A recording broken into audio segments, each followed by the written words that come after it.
one of the things my mentor said to me years ago was think big, keep it small. And you have that big plan, you know what you want to be, but you can always portray it to the customers that you're bigger than what you are. Stay small, keep it in your lane, and work on work on the systems, work on your finances, work on everything when you're smaller with a big vision. Mm, And you'll start you'll start eventually getting to where that big vision becomes reality really quick. mm. So I would say I always say it. I'm like, think big, stay small, and see what happens. Welcome to the Machine Shop Mastery Podcast, where we uncover the stories behind successful machine shops and their owners. By interviewing current and former shop owners, we dig deep to unveil their secrets of success and the struggles and challenges they've overcome on their paths to building thriving shops. We aim to elevate how important the machining industry is and inspire others by highlighting why owning a shop can be a great vehicle to creating jobs, stimulating the economy, and creating wealth.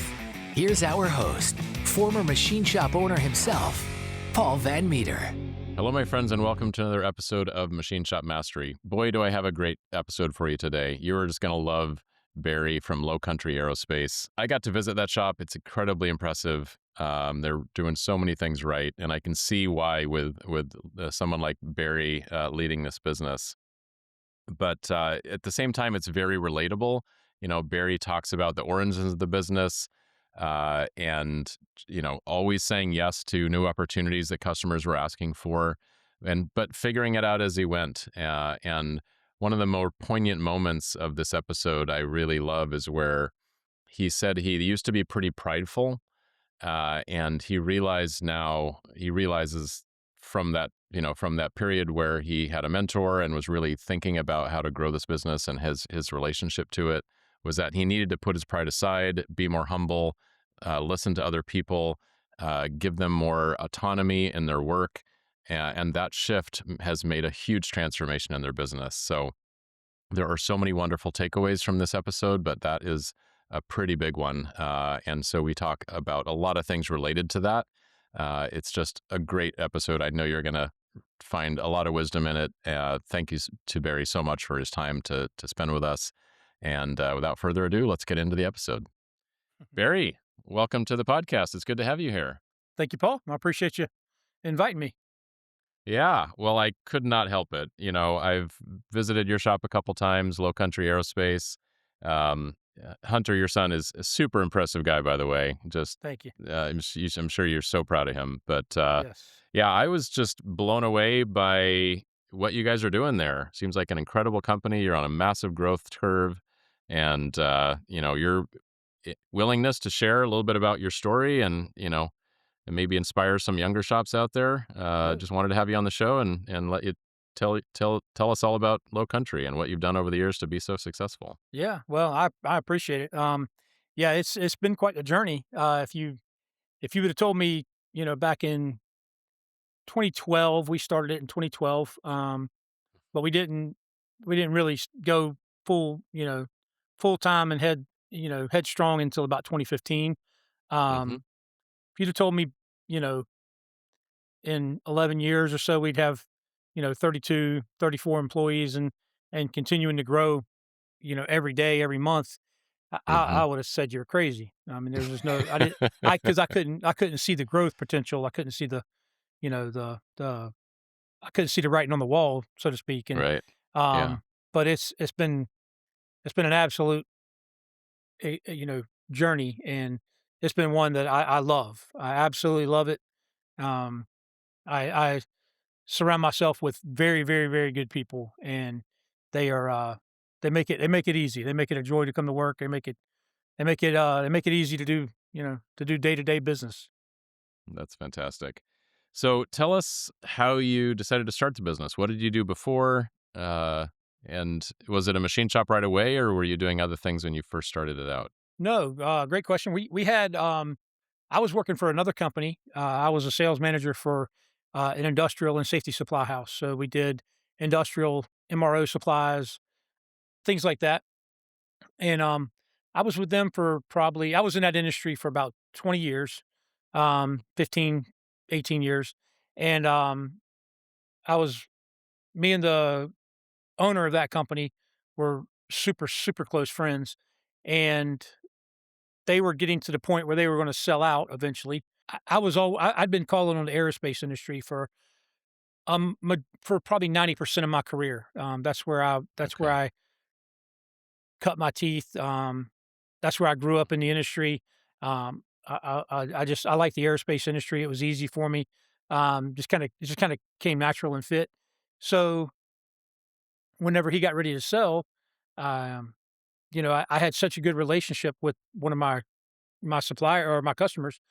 I just said, "Hey, I'm gonna venture out on my own, and whenever you sell, and we'll see what happens." And he wanted to be part of it.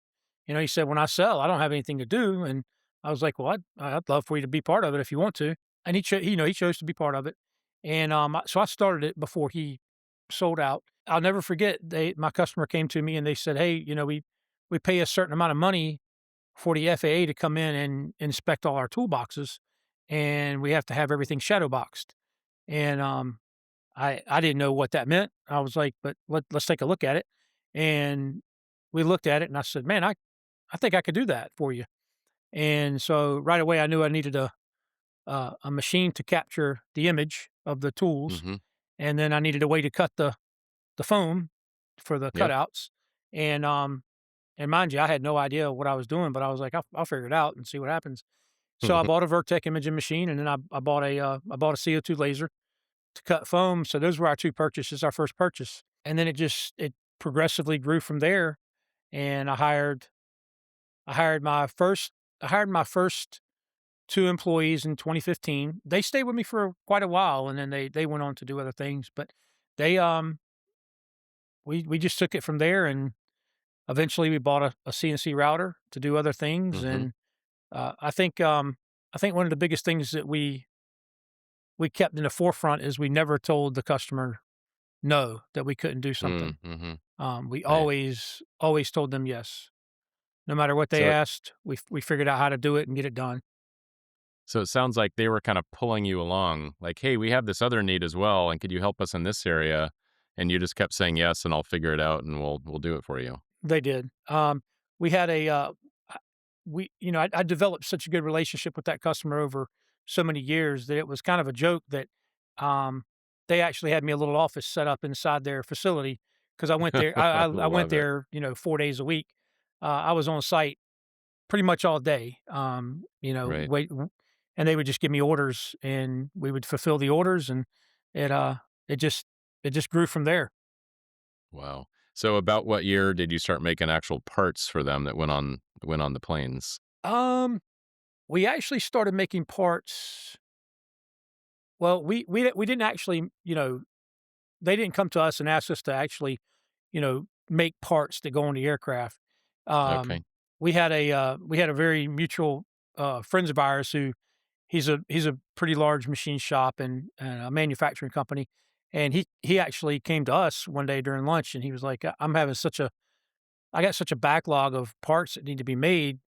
He said, we really need, we're looking for suppliers and things like that." And Mm, so I just perked up at lunch one day, and I was like, "What do we need to do that?" And he kind of coached me, "Hey, you need to buy these machines, you need to buy this, you need to, if you can start this way right here, we'll feed you some work."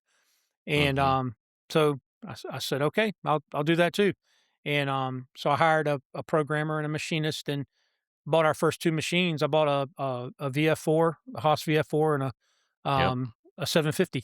And so, we bought those 2 machines there, and we started getting fed work from that customer, or key I guess, key vendor of ours. Mhm. We started doing parts for them probably around 2019. Um, Okay. it was Okay. probably right before COVID, probably right around COVID. We started doing Mhm. parts for them, maybe a little before. That started going well for about 2 years, and then, Gulfstream approached us, our main customer. That's who we do most of our work for, and Okay. they come to us and said, "Would you like to, we wanna do add more and more to you. Would you be willing to grow with us?" And, the obvious answer was yes. So Sure. we started buying we started buying more machines. I think we bought 4 more machines right after that, and Mm-hmm. then it just hasn't stopped since. And it seems like the more machines you buy for them, or really, it's not for them, but the more machines you buy to accommodate their parts, Sure. they just give you more work. So it's a Mm-hmm. kind of a never-ending cycle. Yeah. Yeah. Um, yeah, that's fantastic. Do you feel like that relationship has just been so strong because you are such a reliable source for them? They know they can trust you, or what's allowed that to blossom in such a way that maybe it doesn't for other companies?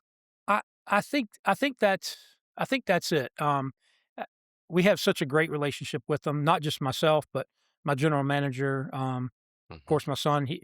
We have Hunter's been with the company for 10 years, 11 years now, and so he's kind of seen it go up and down and up and down. But um, the relationship that my general manager and I have with that customer, being out there as long as we were for so many years, and just developing that relationship. I think that's one of the key things to, because there's some good salesmen out there that can get orders left and right with no hesitation. And I would say that we're probably more of a relationship uh, Mhm. salesman. We have some Yeah. very good we have some very good contacts out there, and we've had them for years. So I think that they know they can trust us, and they know that we're just brutally honest with them. Mm. That's the one thing that I can't I can't probably say enough to people, is they need to be just honest with their customers and just tell them, we can do that or we can't do that. And it took us a long time to realize that, there's no shame in saying no, and or not right now, and some people think they can't get another opportunity if they say not right now, and that's not the case. That opportunity will come back around again, Mm. Mhm. but you just have to be honest So, with your customers. yeah, I mean, you said something that I wanna dig into a little more. You said you kept saying yes to maybe, like, new types of work, doing the shadow boxes or doing machining, um, but then at the same time, you say no to overbooking yourself or overpromising. So those are 2 different types of yeses and nos that I think are super critical, right? One is, like, we can figure out new opportunities, new lines of business, but at the same time, we're not gonna mess up and, put you in a bind by overcommitting something that I'm not confident that we're able to pull off. That's correct. Um, the one thing I would say on there's a couple different areas like completions versus production work or things like that. We do a lot of one-offs, and that's it's a blessing and a curse. But Mhm. when I say we're always going to say yes, and we're not going to say no to you, we'll be very honest about, hey, we can't do this, or it's going to take 3 or 4 weeks. A lot of the things they asked us to do that we said yes to were things that weren't mission critical. It had no effect on the aircraft. It was Mhm. more of a like a ground support, or like an industrial engineer would need help in designing something or coming up with a plan to better handle parts in their warehouse or things like that. So it wasn't necessarily anything critical to the aircraft. Now, Mhm. once we started getting into where we were making parts for them, and we had to start following a lot of their protocols, their schedules, and meeting their deadlines, and that stuff is when you really have to be honest, because they're grading you with a report card, and then they're Right. they're checking it every single day. So Mhm. I guess that's what I mean, like, when you gotta have a little discernment about what you're gonna say yes and no to. Yeah, that's a good distinction. I appreciate you clarifying that. In manufacturing, growth isn't accidental, it's engineered. But a lot of suppliers are still building their pipeline on outdated lists, inconsistent follow up, and hope based marketing, hoping their website will somehow bring in leads. Gabe Draper, the founder of Factor, knows that struggle. Years ago, he ran a shop that went bankrupt, not because of quality, but because he didn't have a steady way to generate new opportunities. That experience is what led him to build Factor.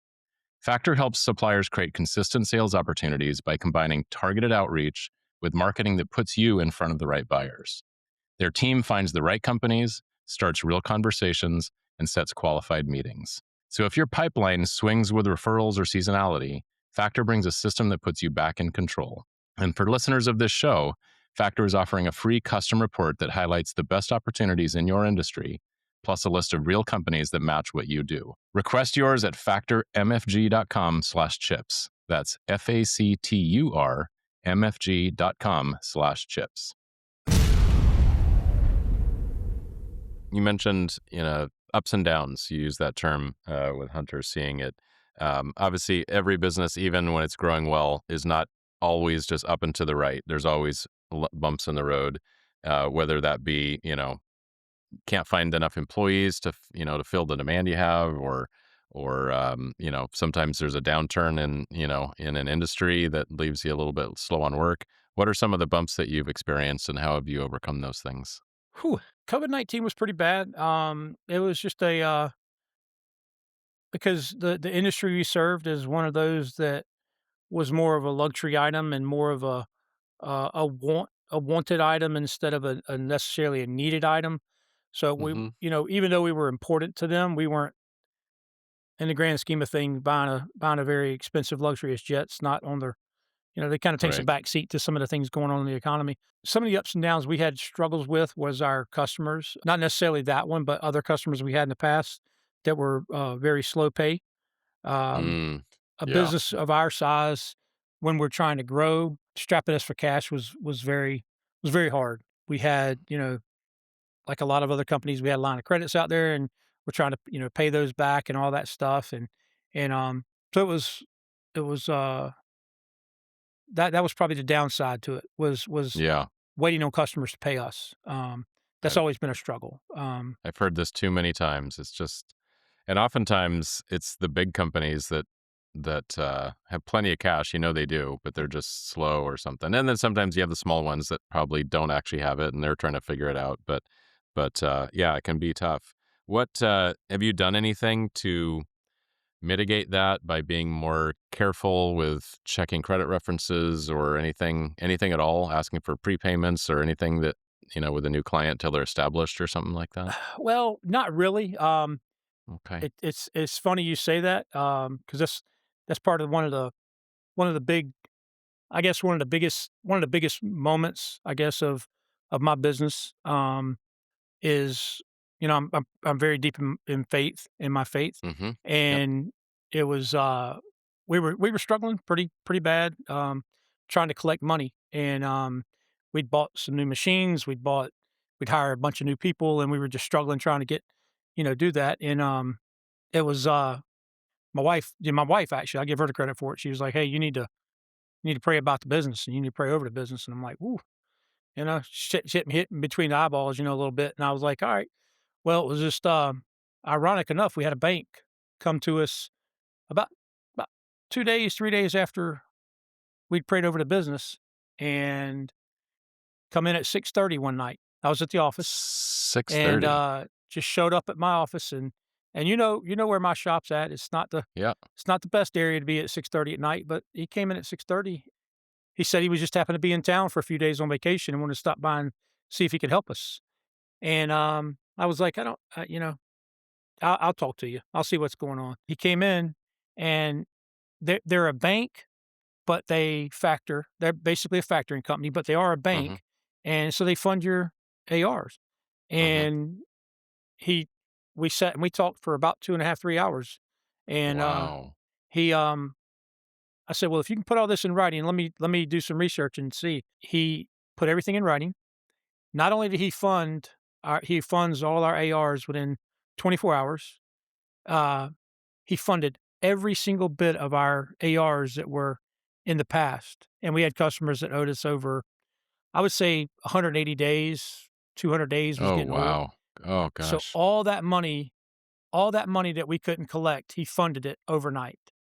And within 3 days, Paul, we were solvent.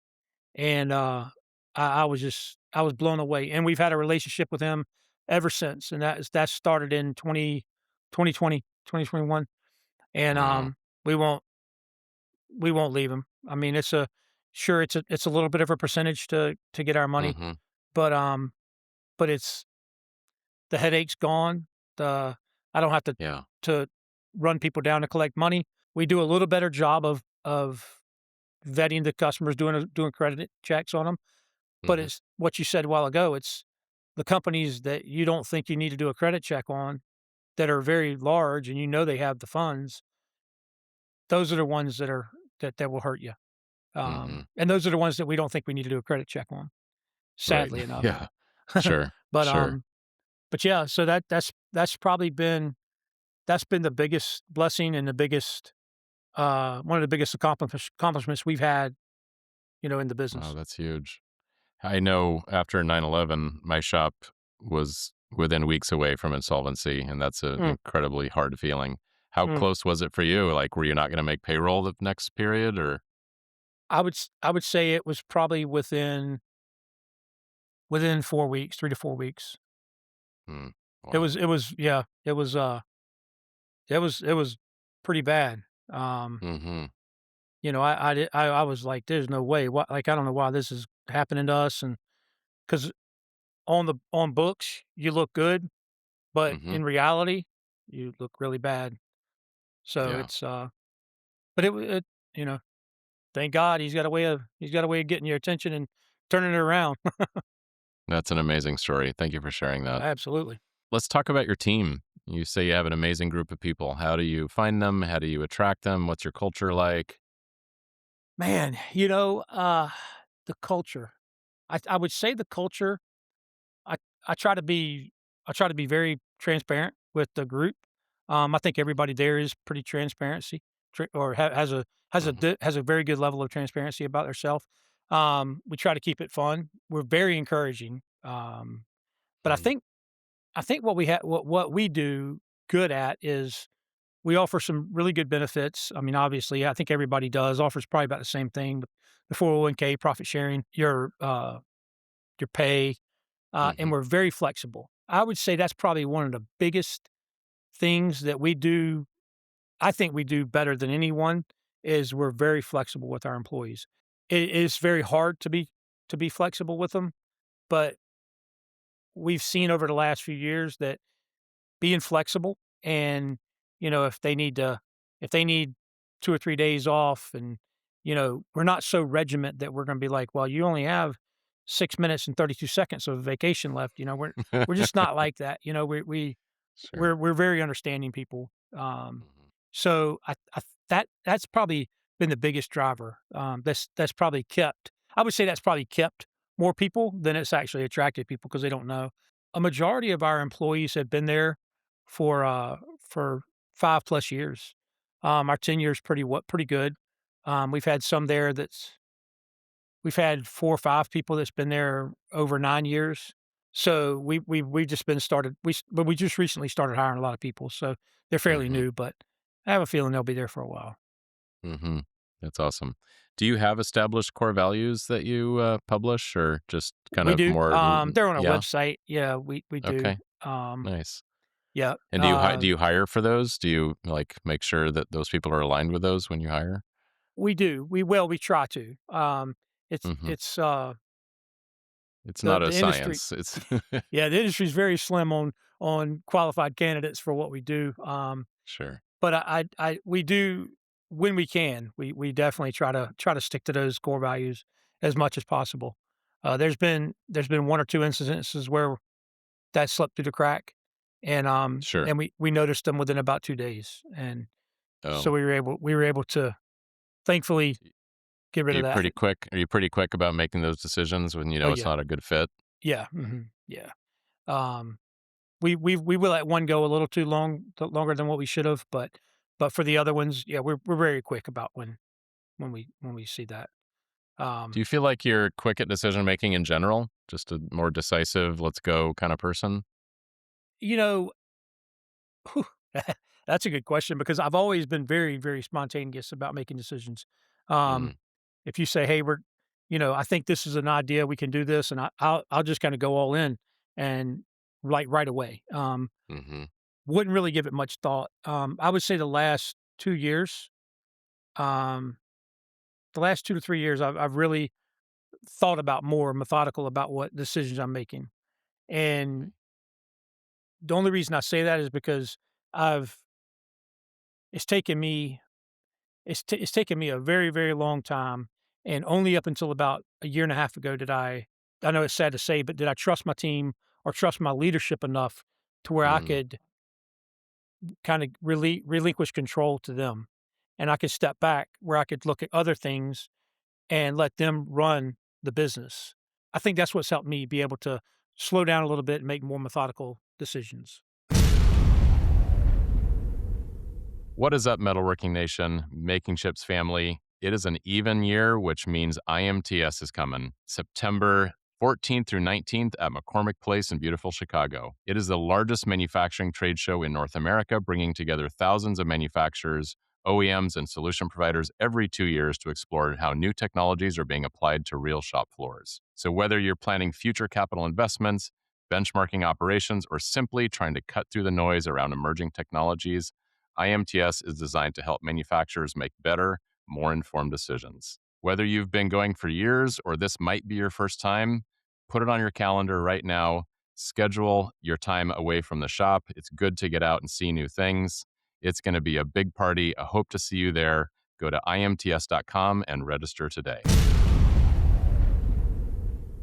And what shifted for you that you started to trust the team more? Was that something they did or just a change in yourself that you had to let go a little bit or?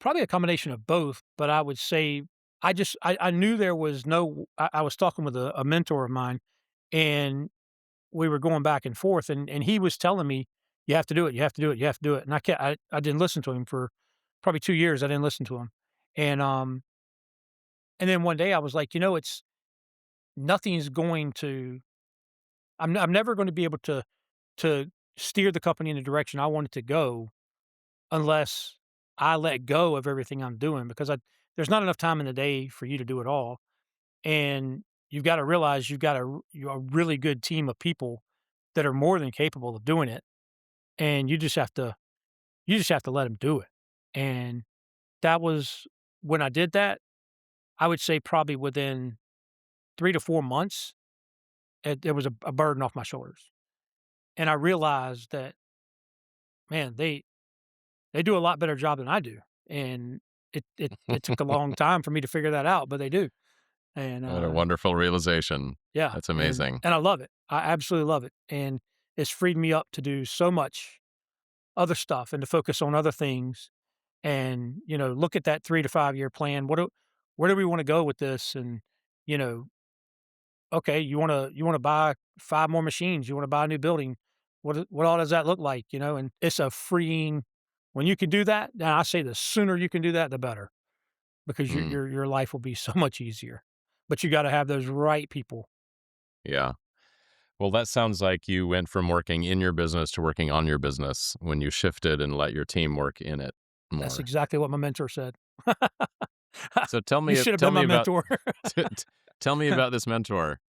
Oh, man, he was actually in the landscaping business, for about Okay. 22 years, and he grew it from nothing out of a back of a pickup of a Ford Ranger to he had 170, 180 employees doing very well, and he sold it, and, he's just very successful. I mean, he's actually my brother-in-law, and, Oh, nice. so I've known him for 30 I've known him for 35 years, and it's just been one of those things where, I always looked at him as a hard, successful worker, but never thought of him as, he's a smart guy, he knows what he's doing, and the more we sat and talked, the more I realized, man, this guy's pretty smart, he's got it together, and, so he started mentoring me a little bit on the side of the business that I wasn't good at, which is the vision part of it. Like, I've always had a vision of what I wanted the company to be.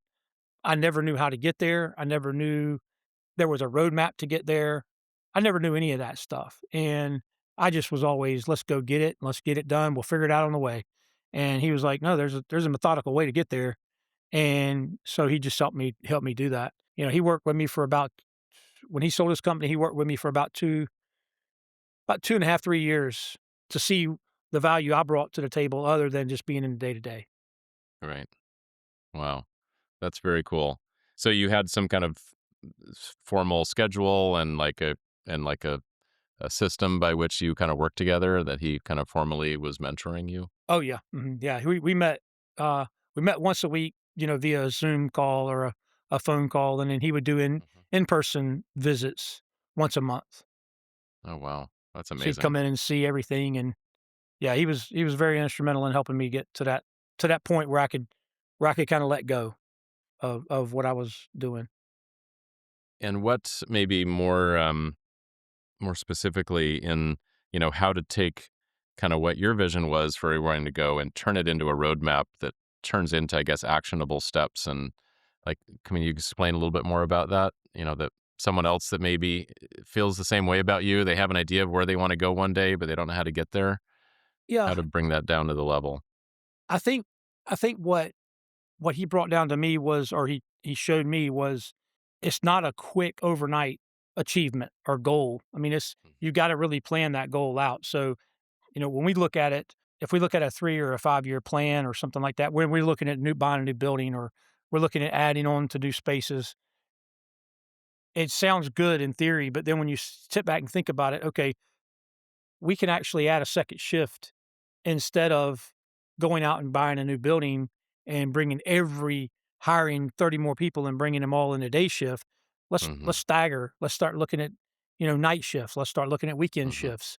There's a lot more that I never thought about, and he showed me that you could do to start achieving that goal because Mm. obviously cash is king. So you don't want to go out and just spend $4 or $5 million on a new building, and then you're going to have to spend a $500,000 in moving your equipment.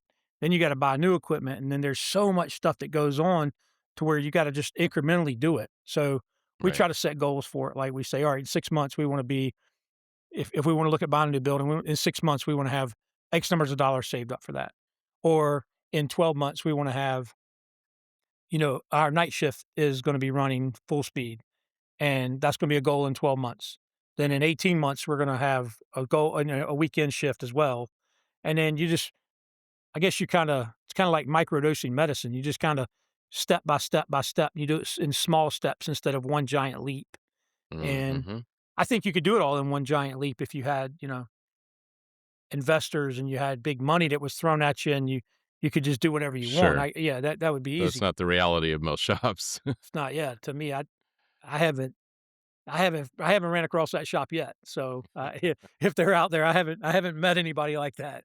So, Huh. it's micro Well, that's, I like to call it microdosing. That's what we do. We kinda just take small little steps toward the yep. goal, and but they are achievable goals. You can kinda see it, alright, in 6 months, in 12 months, in 18 months, we wanna have that, and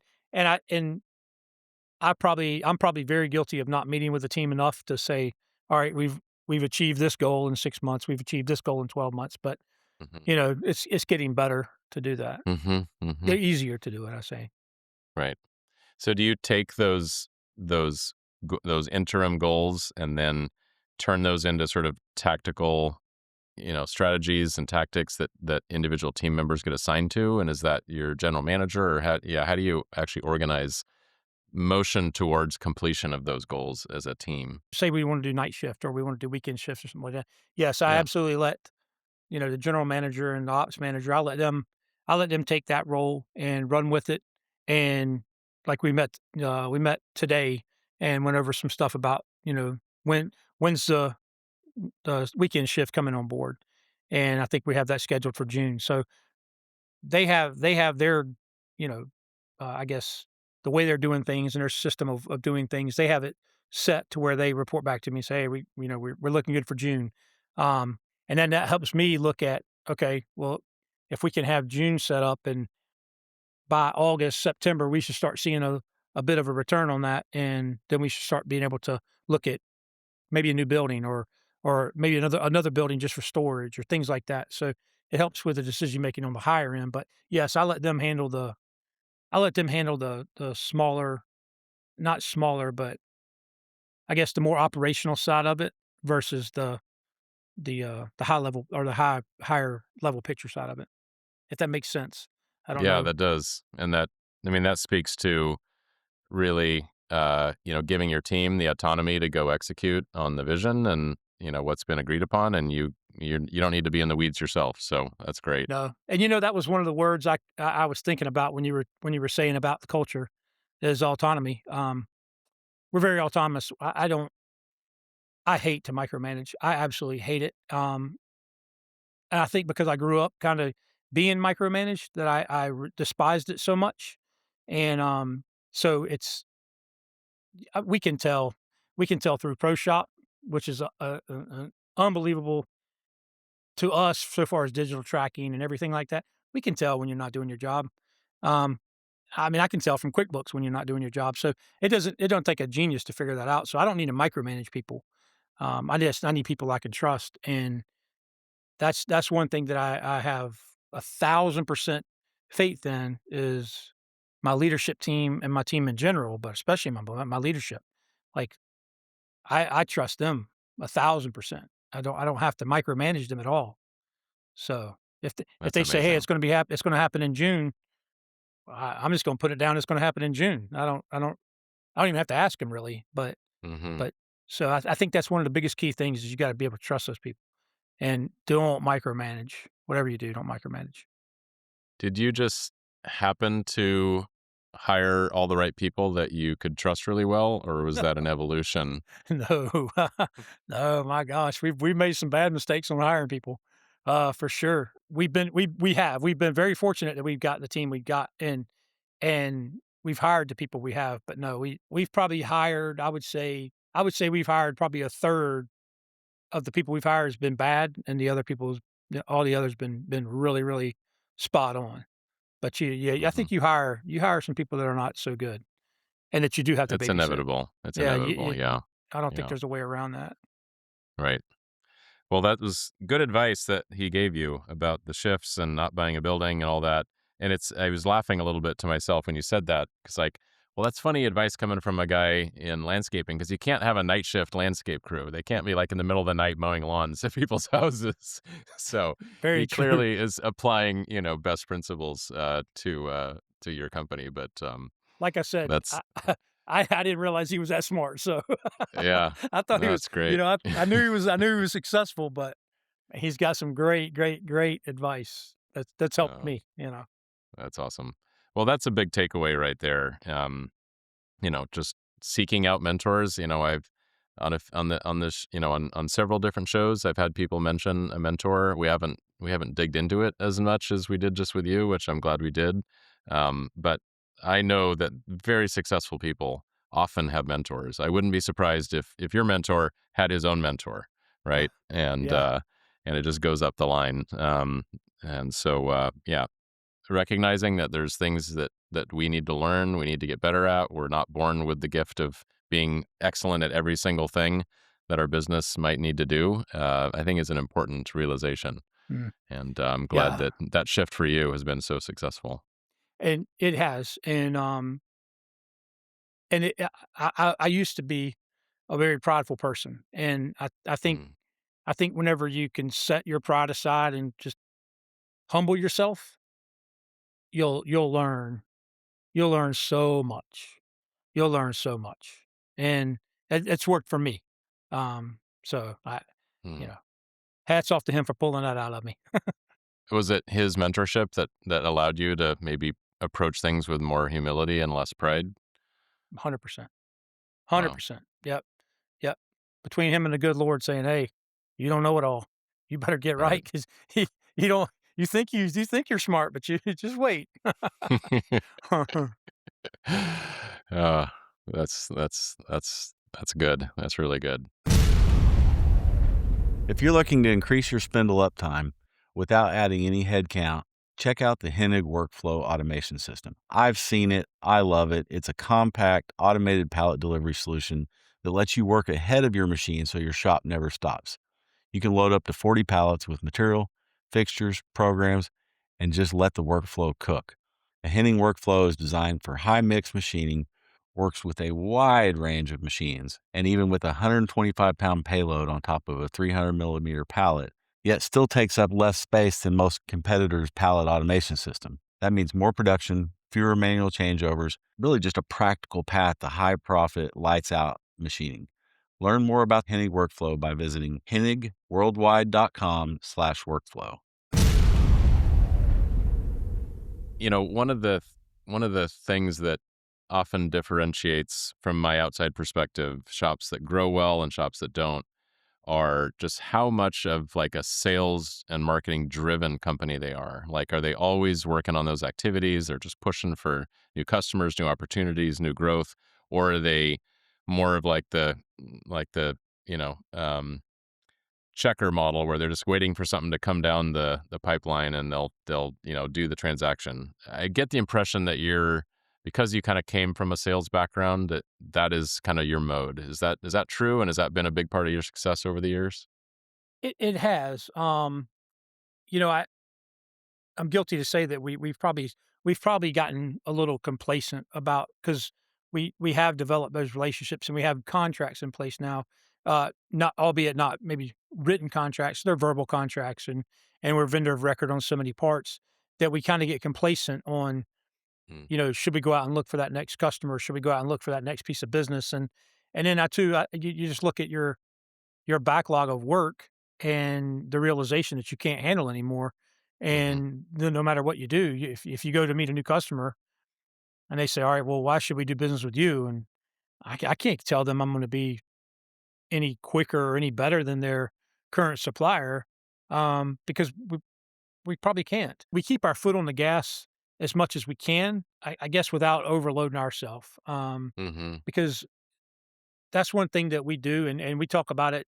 I'd say we talk about it probably about once a month. I meet with leadership and I say, "All right, where are we at with new customers? Have we got any new leads or anything like that? Or do I need to because I'm pretty flexible now where I can break away and go travel if I need to go travel and meet some other people, and I don't mind doing that. I'd love to do that. mm-hmm, Um, so we do meet with that, but I would say right now we're probably at a place in the business where we've probably got about as much as we can handle currently without taking that next leap of, you know, mm-hmm. all new buildings, all new equipment, hiring 20, 30 more Right. people, without doing that.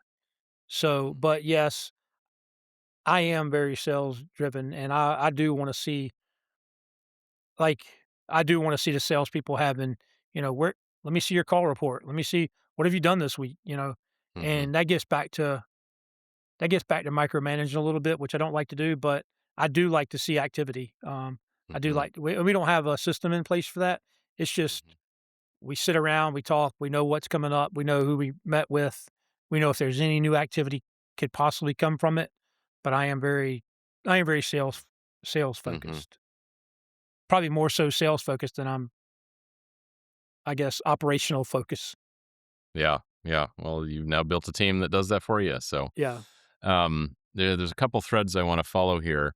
Um, One thing you talked about flexibility in time with your employees, and if they need a day off or leave early for a kids thing or whatever, um, which I think is awesome because that's if you can make people's lives work around what you're asking them to do and vice versa, they're more likely to stick with you, which Mhm. of course is huge.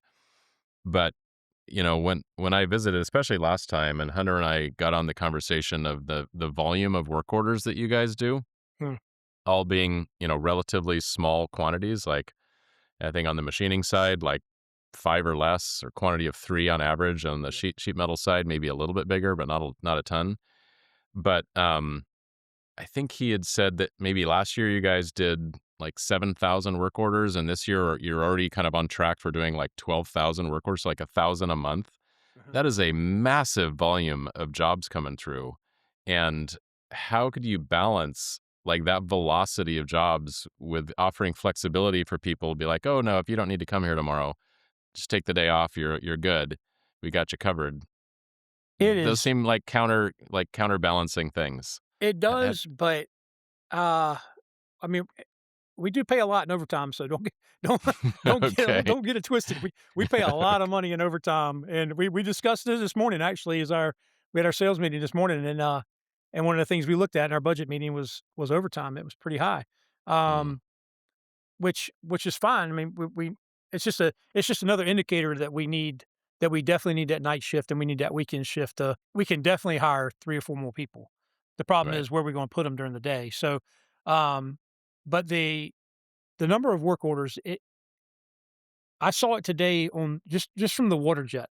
We have 2 water jets, and just the sheer volume of what we have on our water jet. We went out 8 weeks on in pro shop. We went out 8 weeks of what we needed to how many work orders we had just on 2 of the water jets.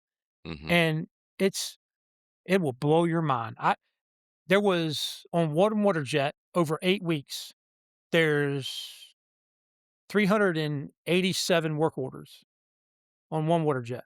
The next water jet was over 200 work orders. Wow. That's just on the water jets. Right. Um, so the good thing is our water jet operators they're hungry. They wanna Hmm. they wanna work as much as they can work, and they don't stop. I mean, Hmm. they don't stop, and I guess fortunate for us, those 2 guys aren't ones that wanna take off. It's, Right. they're very content with working 12, 14 hours a day, 7 days a week, and they'll do Wow. it, and the one water jet, he's been my second longest tenure employee. Wow. He's been with me for a very, very, very long time, since Okay. 20 he's been with me since 2017, and Wow. he's a key member. Yeah. He's a great Yeah. guy.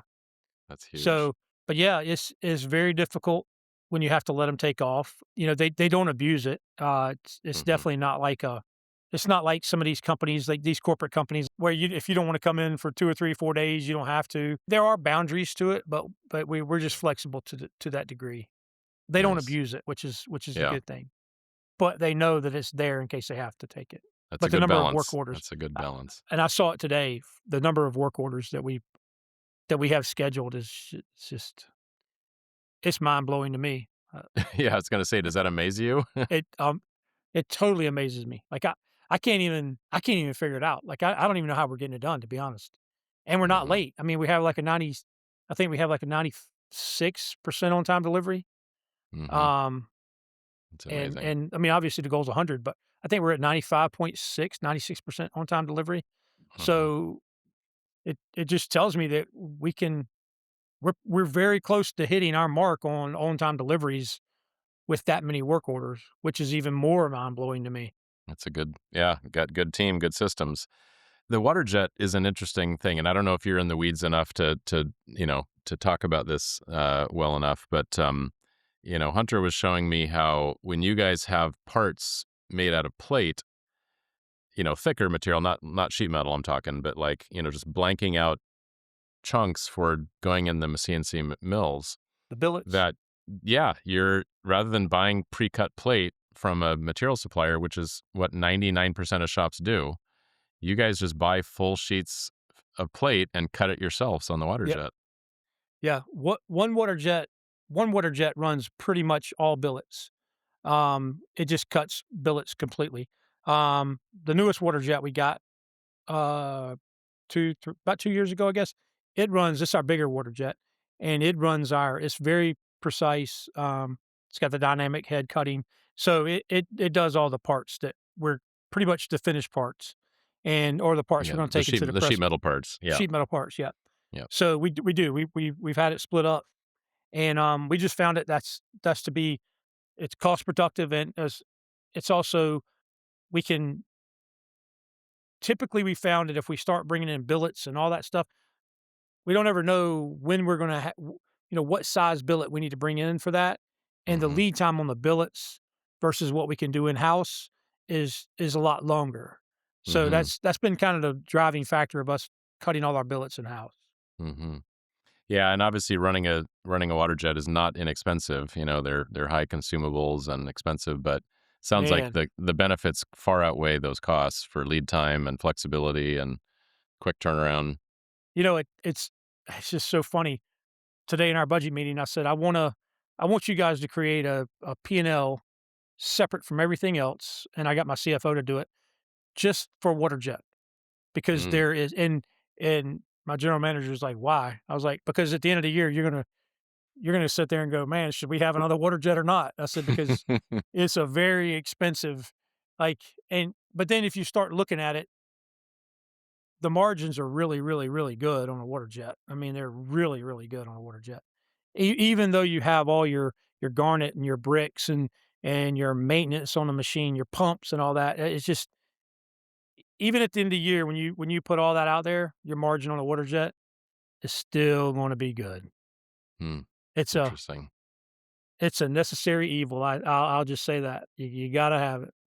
Right, right. Well, thank you for sharing that. I'm sure there's a lot of people out there scratching their heads and thinking, maybe we need to rethink how we do this. Obviously, it seems like you've pretty successfully in the last couple of years, what we often describe as decoupling yourself from the business. Like you said, you're pretty flexible. You can go travel for sales if you want to, or, work on buying a new building or something. That decoupling it's important for a few reasons. One, it helps make a more valuable company because it's not tied to you, the owner.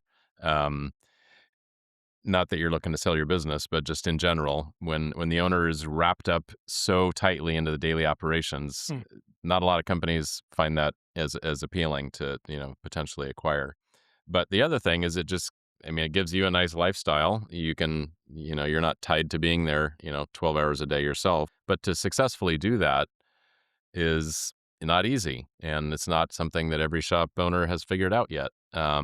Beyond the trusting of the team and sort of the the concept of just sort of giving them the reins to handle things, how do you keep enough? You talked about some of the meetings that you have. How do you keep enough sort of eyes on the business, that you're not abdicating your responsibility as the owner, but you don't need to be there every day making the decisions? How do you balance that, and what do you have in place to make sure the business is healthy and strong and doing well, while you go work on things you want to work on? I think what works for me is I make sure I'm there. I usually get to the shop around 7 o'clock every morning, between 7 and 7:15, and I'm usually, at a minimum 3 to 4 days a week. I'm there every day, and I'll stay for because there's a quite a bit of stuff I can get done even at my office, but Hmm. I'm always I always try to make myself present. I always have an open door policy. My door is never shut. If my door is shut, there's a problem, and it's I I really like to walk around the shop and to try to get to know all the employees. Um, Mm. I got pretty guilty of not doing that, I would say about 6 months ago, and I made a Okay. drastic change. It was brought to my attention that there was, uh, there was an employee going through something that I didn't know about, and it was a key employee. I knew him very well. I didn't know he was going through it personally, and man, it hurt me. I was like, "I should know this. Like, I should know these employees," and so I make it a point to kinda just go by and see everybody and talk. I mean, it didn't take me 10 minutes, just say, "Hey." And another thing, I think you have to be mentally prepared when you go to trust your employees to handle everything, and you kinda whenever you wanna kinda give them the reins to everything, you have to mentally get ready for that, and I was not mentally ready for that, and I didn't think I was gonna have a problem with it. I was like, "Man, I can give them the reins and they can have it," you know? Finally, somebody can feel my pain for a while. They can take it and they can run with it. And I wasn't mentally prepared for that, because that wasn't the case. Once I handed them the reins, I caught myself Hmm. second guessing everything they were doing. I caught myself, interjecting in to conversations when I shouldn't have interjected in. And it was because I wasn't mentally prepared to do that. So I think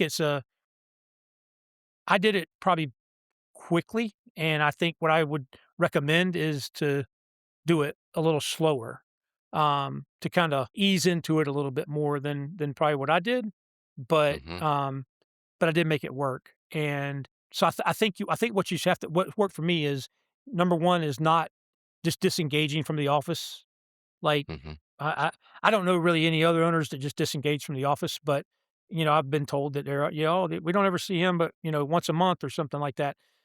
I It think happens. Yep. yeah, I think staying in my office and seeing the people and saying good morning and hello to those people. You don't have to stay all day. You don't, there's some days I'm there till, 12:30, 1 o'clock, and then I'll leave. And there's some days I'm there till 4 o'clock. It just depends on how the day transpires. I think what's worked for me is being able to stay engaged with the team and always have that open door policy where they can just come in and talk to me about anything. I never want to I never want to feel like you can't come in my office and talk to me. I don't care if it's the person out there sweeping our floor or if it's you know, if it's my VP. I don't, it doesn't Hmm. matter. Hmm. That's a great approach. I appreciate you sharing that. That's important for people to hear. Well, as we start to sort of maybe get close to the end here, I just want to ask some of the more general questions that we do. What do you think are maybe the top two or three just best decisions you've ever made to help move your business forward the way it has? Always be available when that customer calls and never say no. Um, and when I mean by never say no, I mean always be willing to help them no matter what it is. Hmm. Just don't say no and develop such a tight relationship with your customer that even though the guy down the street can do it for, you know, 30% cheaper, they're not going to move. They're not going to leave you because you have got such a good relationship with them. Um, the second thing is I think when other people, not necessarily maybe in their industry, they give you advice, don't be so stubborn that you can't take advice from other people. Hmm. Um, learn as much as you can, but just humble yourself and set your pride aside because even though it's your business, you started it, it's your baby. Trust Hmm. me, there's somebody out there that knows more than you and that has seen it and has done it probably better than you. So don't be afraid to take advice from other people, no matter who they are. It doesn't matter if they're younger than you or older than you. Just take advice. Hmm. It doesn't hurt to listen to them. And then I think the third thing is one of the biggest things that I've done is I've learned to trust my team. I've learned to just completely, unequivocally, just trust my team.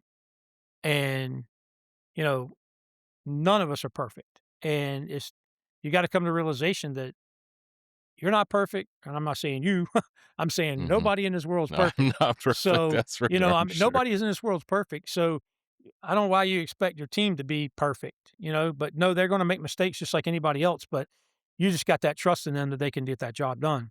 And I think those are some of the biggest things I've done is I've learned to be able to listen to people younger and older than me. I mean, my son's a prime example. That younger generation, it has been very difficult for me to grasp my head around the concept that a younger generation can teach me or older people something, but they can, and they're smart. Hmm. And, I just don't think we give some of those younger generations enough credit. Um, I mean, if you listen to social media and the news and all that stuff, it's just doom and gloom. And I don't think that's the case. I think there's some very, very, very brilliant people on the horizon, and luckily I have some of them, and they can teach you a thing or two. You're never too old to learn a new trick. So, um, I think that those are some of the things that I've done that's been the biggest impact on me personally and professionally. Okay, that's a solid list. Thank you. Yeah. And maybe I don't know if this is maybe the same or slightly different, but for shops that are out there right now that are maybe earlier in their journey, what would you suggest they focus on to ensure their success? Is it the same list or is it anything No. different? Uh one of the things my mentor said to me years ago was think big, keep it small. And you have that big plan, you know what you want to be, but you can always portray it to the customers that you're bigger than what you are. Stay small, keep it in your lane and work on work on the systems, work on your finances, work on everything when you're smaller with a big vision. Mm, And you'll start you'll start eventually getting to where that big vision becomes reality really quick. mm. So I would say I always say it. I'm like, think big, stay small, and see what happens. So good. Great. Awesome. Well, Barry, this has been such a good conversation. I really appreciate you sharing. If Yeah, people man. want to learn more about Low Country or connect with you, how would you direct them? They can check us out on the website, lowcountryaerospace.com. There's you can meet the team. You can see everything on the website. You can typically see. They can reach out to me, Barry at lowcountryaerospace.com. Mhm. I always check my emails and get back to you. Those are probably the two easiest ways to get in touch with me Okay, right there. perfect. Well, thank you for sharing that. And thank you, I guess, for kind of paying it forward. Like I said at the beginning of the show, people that have come before us and learned and have wisdom to share with others, kind of like your mentor has with you. You're kind of mentoring all the listeners today. So I appreciate you doing that. And Well, hopefully it can touch somebody. So oh, I as know it long will. I like you I said, as long as guarantee we it. can pay it forward, I think that's one of the things we're here for, man. Is just to pay it forward. Yeah. Well, I get enough messages from people that listen to the show and are truly inspired to, I mean, quite honestly, buy a business, start a business, that they may not have otherwise without hearing these conversations. And Yeah. so your words do matter, and I appreciate it. Well, thank you so much for having me. I really appreciate it. Yeah. Yeah. It's been a great time. And yeah, we'll see you around, Barry. Thank you again. You got it, man. Take care. Cheers.